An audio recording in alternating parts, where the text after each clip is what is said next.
Nutrición Imperfecta con Marta Mármol.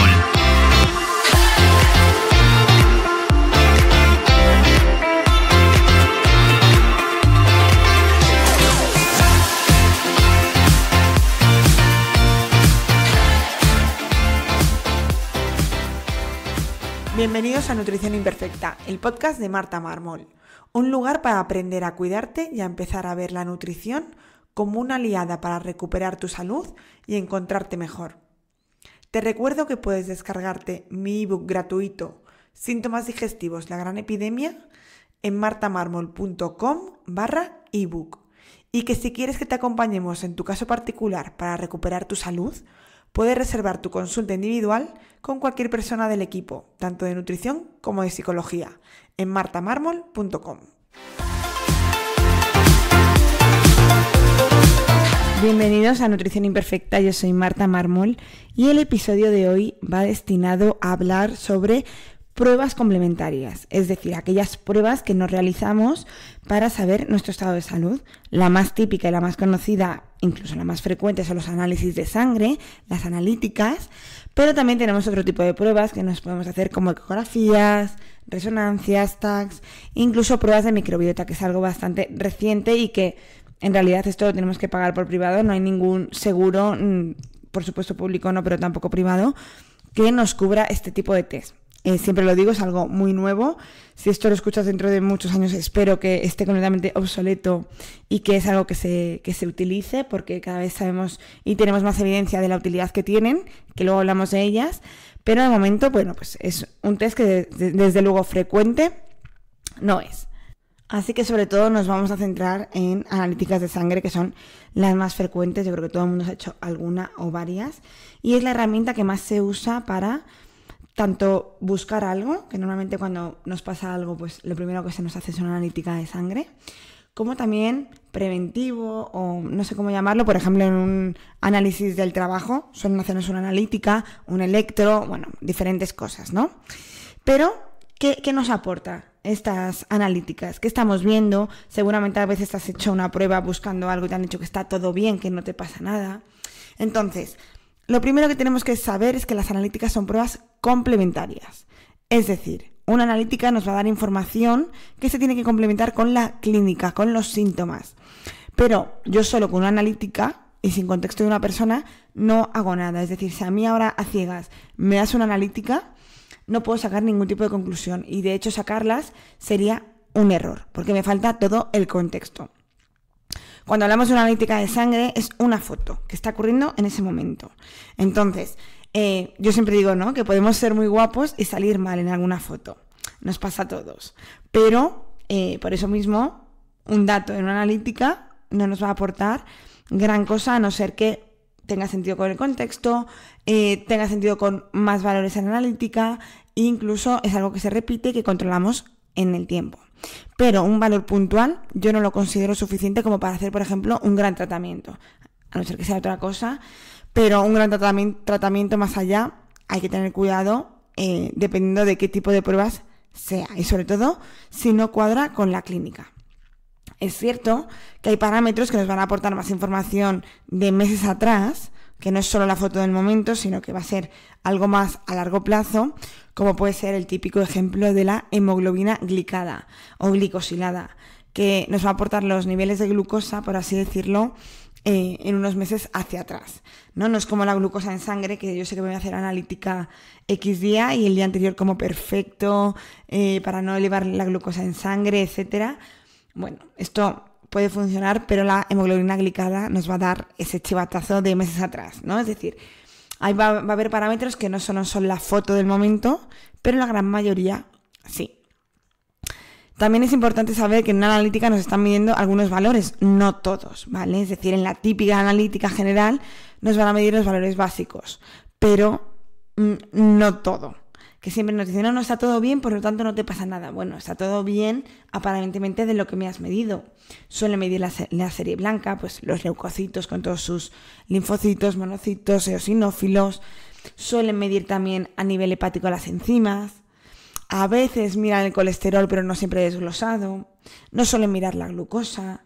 nos suelen mirar, pues no sé qué más cosas, hemoglobinas, hierros, aunque no en todo, pero claro, faltan muchísimos valores que a lo mejor no están teniendo en cuenta, como pueden ser hormonas, que con suerte nos miden la TSH, que nos indica la función un poquito de la glándula tiroides, pero no el resto de valores. Incluso aunque tengamos problemas de tiroides, utilizan solo un valor, que claro, evidentemente pues se nos está quedando muy cojo.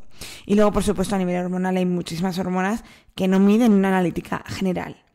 ¿Y por qué ocurre esto? Porque la gran mayoría de las veces hacemos analíticas venga, te voy a hacer una analítica, a ver qué sale. Cuando la analítica debería ser una prueba complementaria a una clínica. Es decir, el proceso es, yo voy el médico en principio, que debe ser el profesional más habitual que nos mande analíticas, yo las mando muchas veces, pero por complementar la mayoría de veces, con la sintomatología que nos cuenta el paciente, tenemos que buscar esas pruebas. Es decir, con la sintomatología que me dices, voy a buscar determinadas cosas.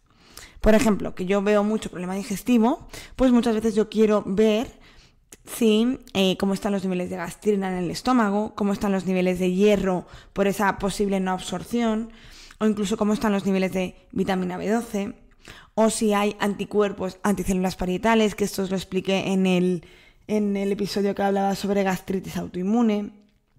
Y luego ya, por supuesto, a nivel digestivo más bajo, pues pruebas de microbiota, como hablábamos antes. Pero lo que quiero contar ahora, que no me quiero ir, es que la analítica debe ser mandada y buscando específicamente cosas de las que yo sospecho, y la analítica me va a confirmar o desmentir mi sospecha. Es decir, no tiene sentido que a todos le hagamos una analítica súper completa de 20 hojas, porque la mayoría de esos valores no me van a aportar nada, porque esa persona no tiene clínica ni tiene síntomas sobre eso. Pero tampoco nos sirve hacer una analítica muy básica a todo el mundo sin saber qué estamos buscando. Y una vez que tenemos esta analítica, está la interpretación de la analítica. Y esta interpretación requiere de una habilidad y requiere del conocimiento por parte del profesional de la salud que lo esté analizando. No podemos interpretarlas por la presencia o ausencia de asteriscos, que esto es lo más habitual, ¿no? Nos vamos, vemos asteriscos y nos asustamos. Que esto lo hace aquella persona que no tiene ni idea de analizar analíticas, es decir, muchos pacientes, y es normal, porque es como la única señal que tenemos de alerta, aquí hay algo. Pero una vez que tenemos a un profesional de la salud, veo a muchos que lo analizan así. De hecho, muchos valores necesitan ser interpretados en conjunto, es decir, no solo uno, sino varios valores de esa analítica, interrelacionarlos, como por ejemplo el típico ejemplo de los niveles de colesterol, que solo con el colesterol total no nos aporta nada. Es decir, no va a ser lo mismo tener un colesterol total alto a base de tener un HDL alto y un LDL moderado que por ejemplo, tener un HDL muy bajito y un LDL altísimo. Es decir, bueno, aquí también entraría en juego los triglicéridos, ¿vale? Pero un colesterol total, que a veces viene solo eso, no es lo mismo tenerlo a 200 por una cosa que por la otra. Es completamente distinto. Es verdad que en algunos análisis esto ya viene relacionado, es decir, nos ponen justo debajo la relación entre colesterol total y HDL y LDL y triglicéridos, que eso es lo que realmente nos va a dar pues el riesgo cardiovascular. Pero en otros muchos no, y bueno, pues tenemos que ser nosotros los que lo calculemos y veamos si hay un riesgo cardiovascular o no, y no solo el asterisco de si está por encima de 200. Como decía, pues esto requiere de esa habilidad, y vamos a ver también las limitaciones que tienen las pruebas analíticas que tenemos que tener en cuenta a la hora de interpretarlas. La primera limitación ya os la he contado, ¿no? Que es el contexto clínico. Sin tener en cuenta la historia médica del paciente o los síntomas que presenta en ese momento, pues el resultado de las pruebas no tiene sentido. O sea, la interpretación de los resultados puede ser incompleta e incluso incorrecta. Después, los valores de referencia. Cada laboratorio establece sus propios rangos de referencia para los valores normales de los parámetros. De hecho, hay algunos que se van modificando con el tiempo, pues por la evidencia que va modificándose, y los laboratorios, pues unos tardan más y otros menos en adaptarse a las novedades. Después, la variabilidad biológica, es decir, los niveles de muchos parámetros pueden variar bastante de un momento a otro en la misma persona debido pues a edad, a sexo, a la hora del día en el que se ha tomado, a la dieta o el ejercicio que esté realizando en ese momento. Y sin tener en cuenta todo esto, que al final es un poco el contexto de la persona, se pueden sacar conclusiones que no sean correctas. Después, las interferencias. Aquí esto ya es un mundo bastante complejo y si no tenemos tiempo de escuchar al paciente y que hagamos una buena historia clínica, seguramente nos estemos saltando muchas cosas. ¿Cómo puede interferir algunos medicamentos en algunos valores a nivel sanguíneo? Después también, suplementos por supuesto, la dieta, algunas condiciones médicas que se hayan realizado, cómo te pones de nervioso cuando te van a sacar sangre, cómo has ido a sacarte sangre ese día, si has ido corriendo, si has dormido mal la noche anterior, millones de cosas. O sea, no es lo mismo hacerte un análisis, por ejemplo, de hormonas, que un día por la mañana que llegas tarde al trabajo, además has cogido un atasco y llegas agobiado y te sacan sangre en ese momento. Pues seguramente salgan cosas alteradas. Y luego, por supuesto, errores técnicos que tenemos que tener en cuenta, que se nos escapa un poco, pero que si no pega nada con la clínica tenemos que sospechar. Pues cualquier error que sea de la toma de muestras, de la analítica, de, cosas así, ¿no? Hace poco con una paciente teníamos unos análisis con diferencia de, creo que era de una semana, de muy poquito tiempo, y los valores eran completamente distintos. De cada parámetro eran una cosa, opuesta. Y nos estábamos volviendo locas, pero diciendo, a ver, no puede ser, evidentemente esto ha habido un error, incluso se han cruzado muestras. Después de una hora de consulta nos dimos cuenta que estábamos leyendo la analítica del marido y nadie se había fijado en el nombre. Es decir, aquí hay 1000 errores que tenemos que tener en cuenta. ¿Qué pasa? Que no nos pegaba nada ni con la analítica de unos días antes, lo cual nos hacía bastante sospechar, ni con la evolución de esta persona respecto hacia unos meses, como tenía las analíticas. Entonces también eso es muy importante saber de dónde partimos, si tenemos ya muestras anteriores, para ver si hay algo que nos chirría ese cambio tanto. Y además de los valores de referencia del laboratorio que os hablaba justo ahora, a mí me gusta hablar mucho la diferencia que hay entre el rango convencional y funcional. Es decir, el rango convencional es el rango que nos vamos a encontrar en los análisis, ¿no? Este rango los valores de referencia que hablábamos que pone el laboratorio, de 12 a 15 es correcto, ¿no? Y si se sale de ese rango tanto por arriba como por abajo, nos lo encontramos con un asterisco.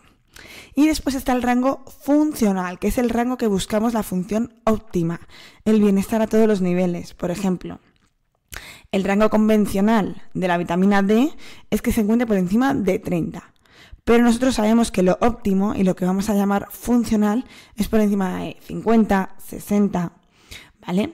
Es decir, aquí ya, pues los asteriscos, si ya hace un momento os decía que nos daban un poquito igual, a mí ya sí que me dan igual 100%, porque yo busco ese rango funcional, que normalmente es un rango más pequeño, cuando justo es que os he puesto un ejemplo que no es de rango, ¿no? Que es superior, pero normalmente los rangos que yo busco son más pequeños porque son unos rangos más concretos. Vamos a ver el ejemplo de la ferritina, que es la principal proteína almacenadora de hierro, y la usamos como referencia de los depósitos de hierro que tenemos en el cuerpo. Y sus rangos son válidos de 10 a 120. Esto va a variar un poquito en cada laboratorio, ¿vale?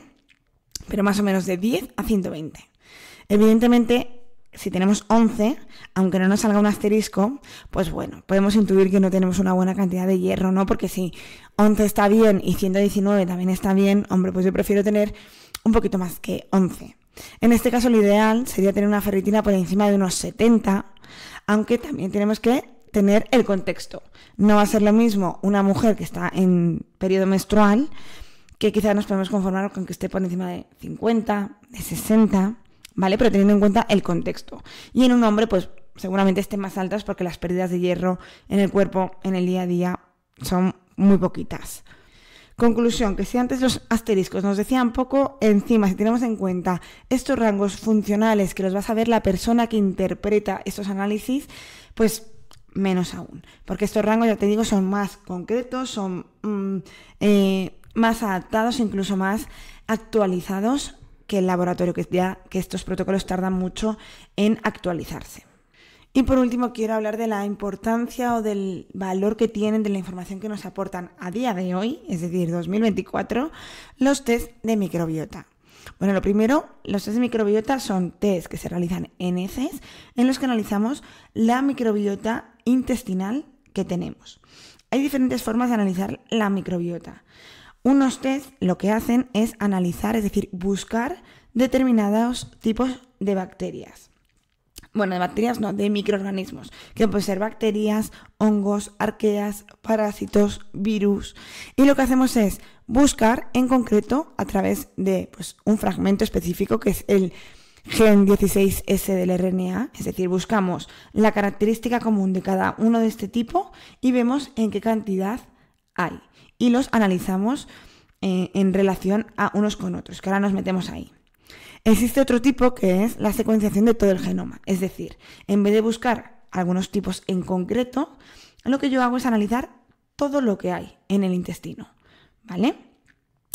Esto se realiza sobre todo, esta última parte se realiza sobre todo a nivel de estudios, a nivel de investigación, porque para mí, ¿qué sentido tiene yo saber todo el tipo de especies, de bacterias, de microorganismos que hay en un intestino si yo no sé ni qué función tienen, ni qué relación, ni en qué cantidad deberían estar, ni cómo modificar eso, ¿no? Ni cómo influye a mi salud? Es decir, es mucho más importante ahora, a nivel clínico, que yo analice aquellas partes de la microbiota que sé modificar y sé relacionar y sé interpretarlos y modificarlos, ¿vale?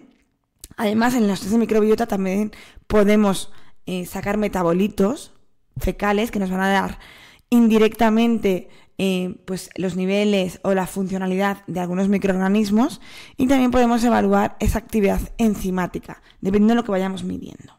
Y la pregunta del millón, y que además hace poco salió un estudio diciendo que no serviría para nada, ¿no? Que la conclusión es que estos test no servían. Creo que quien haya utilizado estos test en su práctica clínica sabe que son muy útiles. Yo no lo mando siempre por varias razones. Primero, porque son caros. Y hacerle pagar a un paciente, además de la consulta, la suplementación, psicólogo si va, fisioterapeuta, gimnasio, todo lo que encarece hacer una prueba de 200, 300 euros, pues si es innecesaria o si a mí no me va a aportar muchísimo, pues no la voy a hacer. De hecho, aprovecho para decir una cosa que tendría que haber dicho desde el principio y no la he dicho, y es que toda prueba la tenemos que realizar si nos va a cambiar en algo la práctica clínica. Es decir, si el resultado de la prueba, salga lo que salga, yo voy a seguir actuando igual, esa prueba nos la tenemos que ahorrar por diferentes razones. Primero, porque muchas pruebas son invasivas. Segundo, porque tienen un coste, ya sea para nosotros, si es por privado, para la sanidad pública, si es público, pero tienen un coste también de profesionales. Es decir, la prueba solo se hace si el resultado me va a variar lo que vamos a hacer. Entonces, aquí lo aplicamos. Si yo con la sintomatología del paciente sé que voy a realizar algo en concreto, salga lo que salga en la prueba de microbiota, pues evidentemente no la voy a mandar. Tampoco la mando cuando el problema está a nivel estomacal. Es decir, si yo tengo un problema a nivel estomacal y primero quiero solucionar eso, porque hay una gastritis, sospecho de que hay poco ácido y como consecuencia hay problemas a nivel intestinal pero no son muy importantes, prefiero solucionarlo de arriba, que es lo que voy a hacer primero sí o sí. Por tanto, ¿para qué voy a hacer una prueba? Soluciono lo de arriba y veo cómo repercute a nivel intestinal. Si con eso puedo seguir tirando de la intuición, sigo. Y si veo que ya digo, mira, aquí yo no sé lo que hay, no sé qué puede estar afectando, porque muchas veces la sintomatología es igual, sea por tipo de bacterias elevado o no, pues hacemos una prueba de microbiota. ¿Y qué encontramos en la prueba de microbiota? Bueno, va a depender un poquito del tipo de laboratorio que hagamos, pero vamos a ver cómo están las bacterias a nivel de muconutrición, es decir, las que generan ese moco, esa capa mucosa de la que hablo siempre, fundamental para que ese intestino esté bien. Cómo están las bacterias sacarolíticas, las que degradan fibra. Si las tenemos muy bajitas, ya sabemos que esa degradación de fibra no se está haciendo correctamente y por lo tanto la van a fermentar otro tipo de bacterias. Yo aquí siempre lo explico como con el trabajo. Pues echan a tu compañero, que es el encargado de, de secretariado, y esa función la va a tener que hacer alguien. Pero a lo mejor lo hace otra persona que no está encargada que no sabe, no está especializada en ese tipo de trabajo, entonces lo hará. ¿Cómo? Bueno, pues como buenamente pueda. Entonces no lo hará correctamente. Esto es lo que ocurre si tenemos una microbiota sacarolítica, la que degrada fibra muy empobrecida, pues la terminarán fermentando esa fibra otras bacterias que no serán especialistas y por lo tanto nos generará pues muchos gases, mucha sintomatología, bueno, pues todo esto. Es decir, el trabajo se hará de aquella manera. También vamos a encontrar cómo están las bacterias proteolíticas, que son las que degradan proteína. Estas, cuanto más bajitas las tengamos, mejor. Y muchas veces sobrecrecen. Y sobre todo sobrecrecen cuando venimos de una sintomatología en la que la fibra no la degradamos muy bien y por lo tanto empezamos a aumentar el consumo de proteína, que de primeras nos sienta muy bien y no nos genera gases. Entonces, esto es lo que ocurre cuando hacemos una dieta baja en FODMAPs mucho tiempo, o que nosotros por intuición, oye, mira, es que a mí las legumbres, la verdura, la fruta me dan unos gases terrible. ¿Qué hago? Termino comiendo huevo, pollo, pavo y al final pues estas bacterias sobrecrecen. También vamos a ver cómo está la microbiota fúngica, es decir, los hongos, que son parte de nuestra microbiota, no siempre están en forma patógena, esto es solo cuando sobrecrecen. Y por supuesto que me han saltado la microbiota protectora, que sobre todo son lactobacillus, bifidobacterias, que son los que en más cantidad están. Es decir, vamos a ver un poco todo este tipo de microbiota, cómo están y cómo se relacionan entre ellos. Y con eso vamos a poder saber qué tengo que aumentar, qué tengo que disminuir, qué tipo de alimentación y de suplementación puedo poner. Es decir, contado así es muy útil. ¿Siempre es necesario? No, estoy en contra de mandar siempre una prueba. Que esto ocurre mucho, ¿no? Antes de venir a mi consulta o en la primera consulta a todo el mundo le mando un tipo de prueba o un tipo de pruebas, en concreto una batería de pruebas. Aquí nos estamos saltando lo que hemos hablado al principio. Escucha al paciente, entiende lo que le pasa, sospecha de algo y vamos a comprobarlo o a desmentirlo con una prueba bien enfocada. Y con esto quiero finalizar este episodio. Este episodio simplemente es para saber que las pruebas hay que mandarlas adecuadamente y hay que interpretarlas también con todo el conocimiento y que no nos quedemos con la frase típica de todo sale bien, no te pasa nada.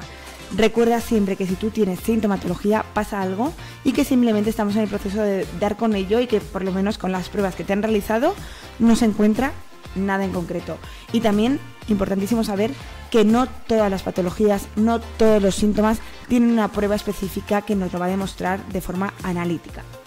Y hasta aquí sí que sí el episodio de hoy, espero que te haya gustado y si quieres que esto le pueda interesar a alguien, que lo compartas, que comentes y que me sigas allá en la plataforma donde me escuches. Nos escuchamos en el siguiente episodio aquí en Nutrición Imperfecta.